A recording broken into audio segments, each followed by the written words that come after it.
But it's interesting how in this example that the DNC had for the presidential was they required a certain amount of unique donations, right? As opposed to just a dollar amount of donations. They canceled it. They canceled the debate at USC. It was too controversial. They had to postpone it.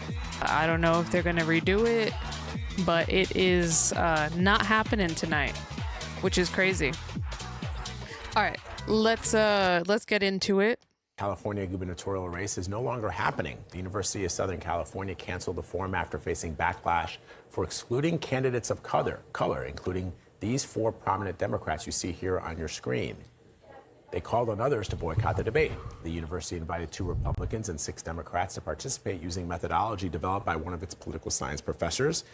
The school has defended this methodology. Let's bring in CBS News political director Finn What Gomez. is the methodology? So, I mean, let's explain this methodology, and is this really a controversy? Yeah, I mean, look, USC has been under fire all week over its decision to exclude these 4 candidates of color from tonight's debate. That included also, by the way, Vlad, HHS Secretary, former HHS Secretary Xavier Becerra and former LA Mayor Antonio Villaraigosa. And remember, Latinos are, you know, the largest ethnic group in California. Why would they not be? 9 eligible voters. But those 4 total that were excluded called the criteria rigged and demanded a boycott. USC held firm right up until it didn't. Late last night, less than 24 hours before the debate was set to begin, the university pulled the plug, citing what it called a significant distraction from the issues that matter to voters. And like debate formula USC used did rank candidates on polling and fundraising, something that is customary. But critics pointed out that it let in San Jose Mayor Matt Mahan, a white candidate who polls lower than some of those excluded. You know, USC says the methodology was airtight, but airtight, like, but what does it mean? Survive, but the whole situation shows, Vlad, just in this really large field, about 10 plus candidates, especially on the Democratic side, it could cause some of these unintended effects. And it's difficult to have too many candidates on a debate stage, Vlad, just too much at times. Yeah, that's a fair point. I mean, Finn, we are more than 2 months away from the primary election. Do you think if the debate had happened, it would make a difference in the race? I mean, given that there's so many folks that are in it She said it's not even that important. That's a great question, KOD. I mean, look, probably not a decisive one. Damn. But in this race, that is so unsettled. Sorry, like, that's crazy. She counts. just said, would having the debate have made a difference? Damn, yes. It would have given so many more people, like, eyes on this in a time when we don't have it yet. Every moment matters, and some of these debate moments really can have an impact. University defending its choice of candidates, but still deciding to cancel that debate at the last minute. NBC4's Conan Nolan here now to break down the controversy behind the original debate and, of course, what it all means for voters moving forward here, Conan. That's right. This has been simmering for days. 4 candidates for governor, 2 Hispanic, 1 black, 1 Asian, upset they had been left off the stage for tonight's gubernatorial debate at USC, claiming an algorithm had placed fundraising as a major indeterminate factor on who to get on. They were the ones who said, listen, we want to be on that stage, and it was unfair that those at USC decided to have essentially an all-white cast on that stage, including Matt Mahan, the mayor of San Jose, who, although polling in the same area in single digits with the others, was raising more money. They say billionaire money out of Silicon Valley, and that is why he was allowed onto the stage, and the other candidates of color were kept off. This is Xavier Becerra just a little while ago. And so how is it fair to skew a formula so that you can help one candidate bootstrap and leapfrog over everybody else? The issue is not who gets in, it's how you get in. Yes. And the connections to money are just too real. Now, the university pushed back strongly, saying that the mechanism they used to determine who was going to be on the debate stage had been told to the candidates from the outset. They followed that. Tinker Girl. Matt M., the governor from San Jose, is getting money from tech bros and to be supported by funds from Peter Thiel. That's why Mr. Matt, what is his name? Is like Maham or something like that. Matt Maham like came out of nowhere, and he was included in the USC debate. And Xavier Becerra was like, whoa, what's going on with this? Why am I not getting included in the debate, but this guy who is polling at the same level as me, same percentage as me, who not as long, is being included in the debate? And I mean, he took the kind of racial pivot, but it did look like it was a racial thing. Under what This objective standard is including a low-performing candidate over higher-performing candidates? This smells like someone's cooking the books. We are asking for a fair process, not a predetermined process. If we can't have a fair process for a debate, then we should all not participate. We 100%. call on them to withdraw from this biased forum. Tinker Girl said he has only been mayor for like 2 years and already jumping into the governor race. Damn. Yeah, no, I don't like that. It does smell fishy. I'm sorry. This is preemptive and highly biased of me, but I am calling Xavier Becerra the Obama of the Latinos. I don't know. He has that Obama quality, and I feel like that's what the Democratic Party needs. It's just in a Latino form, Xavier Becerra, like I said, I don't know that much about him, but everything he said so far in the debates and in his campaign, it's it's really good. I agree with a lot of it. Okay. USC canceled its planned Tuesday gubernatorial debate, a stunning about-face that came after days of fierce criticism about excluding every prominent candidate of color from participating. Although the university defended the methodology used to determine who was invited to participate in the forum, it called off the event less than 24 hours before it was supposed to take place.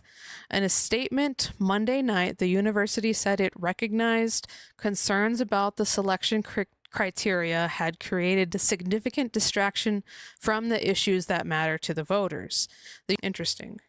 I feel like I need to find the USC statement on that, but USC has faced increasing criticism in the recent days, including from 4 prominent candidates of color who were excluded from the gathering as they called on their fellow Democrats to boycott the forum. We won, we fought, we won.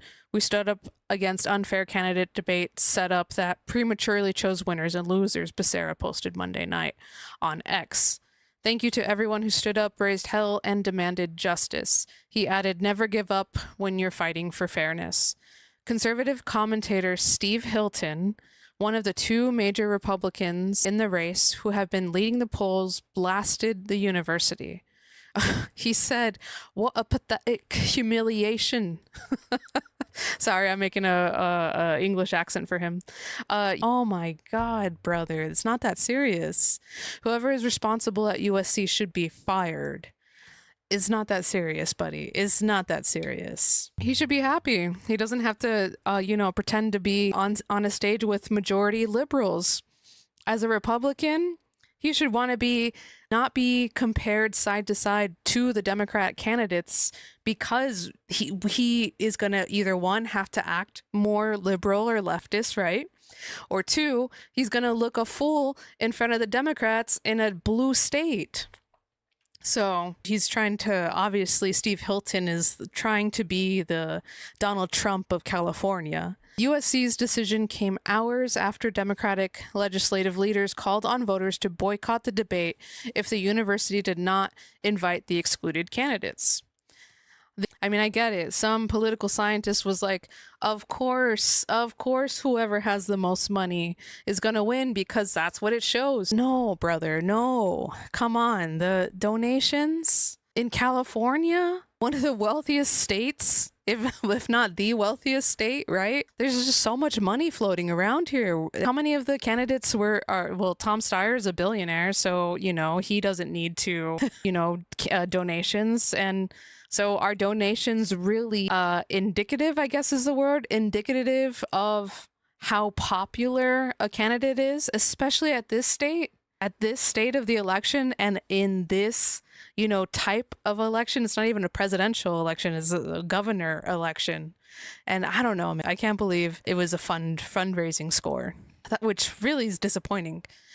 Political scientists, public policy professors, and researchers associated with USC, UCLA, Stanford, Harvard, and other universities across the nation issued a letter Monday defending Christian Gross, USC political science professor who developed the methodology. Okay, like, why do you guys need to defend him? Oh my God, it's an 8-page letter. Dear USC President Kim, we are scholars of political science and social science who study elections, campaigns, research. Oh my God. We also write to address the reckless attacks on Professor Gross' professional reputation. Did anyone attack his professional reputation? That we believe are baseless, unfounded, and damaging. We call on USC to publicly and unequivocally affirm Professor Gross' integrity as a Oh my God. Oh my God. We encourage readers to pursue, oh my God, his CV. Okay. What is this? Okay. CV not only attains the excellent credentials, but blah, blah, blah. Okay, no one was attacking his record. We just were like, not saying that he lied or anything, just I want the debate to be decided by not how much fundraising you did. Is it that hard to exclude that variable? Is it that hard? Man, for those interested in learning about background, blah, blah, blah, in his formula grounded in peer-reviewed social science research. Okay, yeah, I know it's peer-reviewed. Oh, these are just all people who signed it. Oh, I kind of want to see. Okay, USC, Cal Poly, USC, Harvard, USC, Irvine, Pennsylvania State, USC. Okay. No one from my school. Oh, Eagleton University, sounds like a fake school. UC Irvine. Oh, here's the actual data. Thank you. This formula relies on 2 core indicators, polling performance and fundraising performance. Okay, thank you for explaining. This is what I wanted to see. These are not novel or controversial choices. Well, one of them is. They are among the most widely accepted indicators of a candidate's viability in both academic research and applied practice. A substantial, okay, blah, blah, blah. Candidate viability scores, which Professor Gross shared with debate organizers. Formula employs time and all candidate normalization, which addresses 2 of the well-known biases. Time in the campaign, candidates who enter earlier accumulate more, okay, relative position within the candidate field. I don't think the issue that the candidates were having was with the methodology. It was, like I said, that one variable. Just because, like, can we see what the score would be without that variable? But no, that might be offensive to the professor. I don't know. Oh my God. Whether with attempts to strong arm or malign scholars that have become all too common. Oh, chill out, brother. It was a literal attorney. It was a man who was an attorney that said, yeah, this smells fishy. USC's statement about the debate's cancellation said the university vigorously defends the independence, objectivity, and integrity of USC professor Christian Gross, whose data, blah, blah, blah. Gross did not respond to request for comment. Why? But no, clearly he was butthurt.